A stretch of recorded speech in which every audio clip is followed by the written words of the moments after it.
नमस्कार, आप देख रहे हैं 4 PM और मैं हूं आपके साथ सिमरन। दोस्तों, क्या हुआ जब डीडी न्यूज के एंकर को पुलिस पकड़ने के लिए उनके घर पहुंची? क्या हुआ जब बीजेपी ही प्रेस फ्रीडम का रोना रोने लगी? और क्या प्रेस फ्रीडम के नाम पे नेता विपक्ष पे अभद्र टिप्पणी करना जायज है?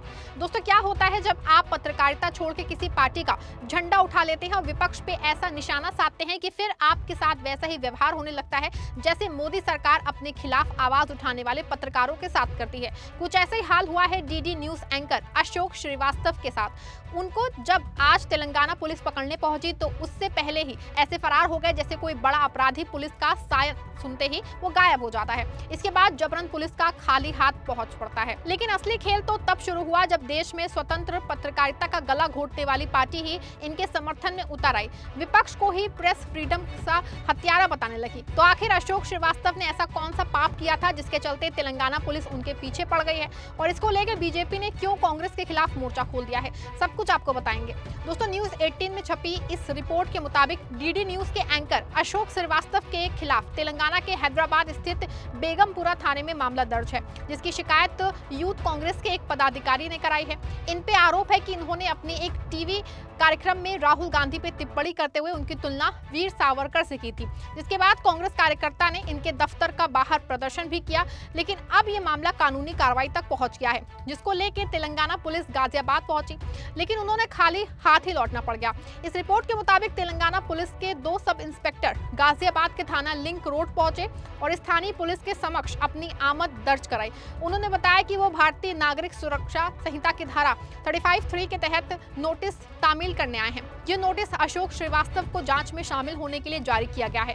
गाजियाबाद पुलिस ने बताया है कि अशोक श्रीवास्तव का निवास सूर्यनगर चौकी क्षेत्र में है। तेलंगाना पुलिस जब वहां पहुंची तो वहां घर पे मौजूद नहीं थे। घर पे उनकी बुजुर्ग मां और बेटा मौजूद थे। काफी देर इंतजार और आवश्यक औपचारिक प्रयासों के बावजूद उनसे संपर्क नहीं हो सका, जिसके बाद टीम को वापस लौटना पड़ा। लेकिन सबसे खास बात है कि तेलंगाना पुलिस अभी दिल्ली में मौजूद है और अशोक श्रीवास्तव जी का कोई अता पता नहीं है। अब देखिए, अशोक श्रीवास्तव दूरदर्शन के एक वरिष्ठ टेलीविजन पत्रकार और एंकर है, जिनका खर्चा पानी तो जनता के टैक्स के पैसों से है, लेकिन सरकार का चाटुकारिता करने में इन्होंने बड़े बड़े गोदी एंकरों पे वो पीछे छोड़ दिया है। और हो भी क्यों ना, जब उनकी बेटियों की शादियों में प्रधानमंत्री मोदी पहुंचेंगे तो कोई क्यों ना पार्टी के प्रवक्ता से ज्यादा विपक्ष पे हमला बोले। कुछ ऐसा ही हुआ था जब एक टीवी डिबेट के दौरान अशोक जी विपक्ष पे इतना भड़क गए कि वो कब चाटुकारिता के प्रकाष्ठ को पार कर गए उन्हें पता ही नहीं चला। दोस्तों, आज सत्ता की आंखों में आंखें डाल के पत्रकारिता करना मुश्किल हो गया है। हमारे 4 PM नेशनल यूट्यूब और फेसबुक चैनल को, जिसे आपका प्यार और विश्वास हमेशा से मिलता रहा है, उसे बंद करके सरकार ने ये साबित कर दिया है कि वो आपके सवालों से कितना डरती है। मुश्किल दौर है, लेकिन हम ना रुके थे और ना ही रुकेंगे। हम सच के लिए हमेशा लड़ते रहेंगे। ऐसे में 4 PM यूपी को ज्यादा से ज्यादा ज्वाइन करें और स्वतंत्र पत्रकारिता को जिंदा रखने के लिए जितना हो सके उतना हमारा आर्थिक सहयोग करें। आपके सहयोग से ये जंग हम जीत के रहेंगे। दरअसल एक टीवी डिबेट के दौरान उनसे बीजेपी प्रवक्ता तुहिन सिन्हा, सैयद जावेद, रोहित सिंह और समाजवादी पार्टी के अशोक यादव शामिल थे।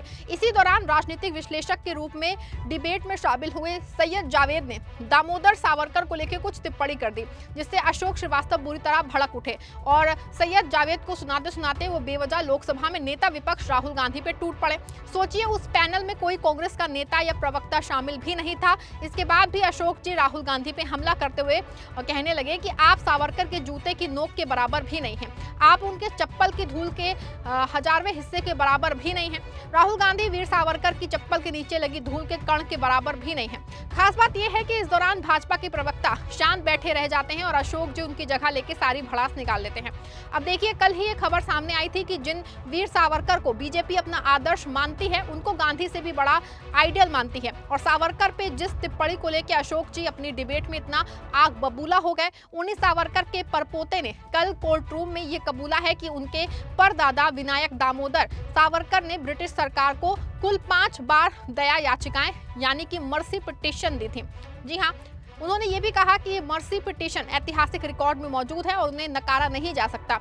जिसके बाद ये साबित हो गया कि जो बात इतने लंबे समय से राहुल गांधी कांग्रेस के इतिहासकार बताते आ रहे थे, वो सच जो है सब कुछ सच निकला है। और व्हाट्सएप यूनिवर्सिटी के माध्यम से सावरकर को लेकर जितना झूठ फैलाया जा रहा था, वो पूरा ज्ञान धरा का धरा रह गया है।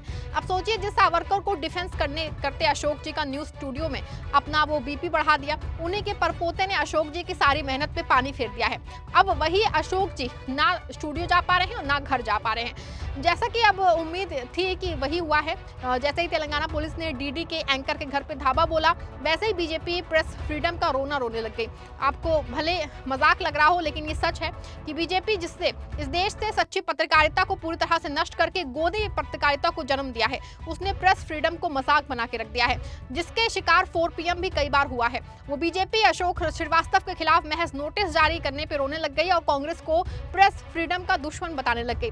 देखिए बीजेपी के प्रवक्ता शहजाद पूनावाला ने इसको कैसे कांग्रेस पे निशाना साधा है। पता नहीं चल रहा कि मैं हंसूं या रोऊं। अभी खड़गे जी ने वर्ल्ड प्रेस फ्रीडम डे पर एक लंबा चौड़ा ट्वीट दाग दिया है, हाफ पेज का।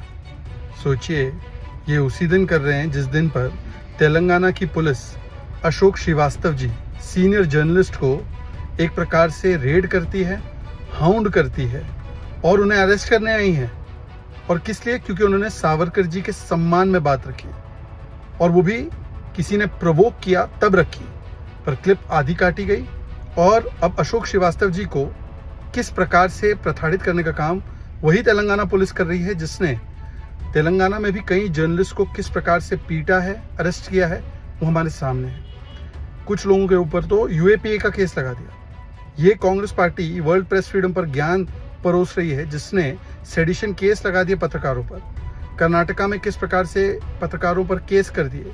मुंबई में एक बड़े पत्रकार को गिरफ्तार कर दिया।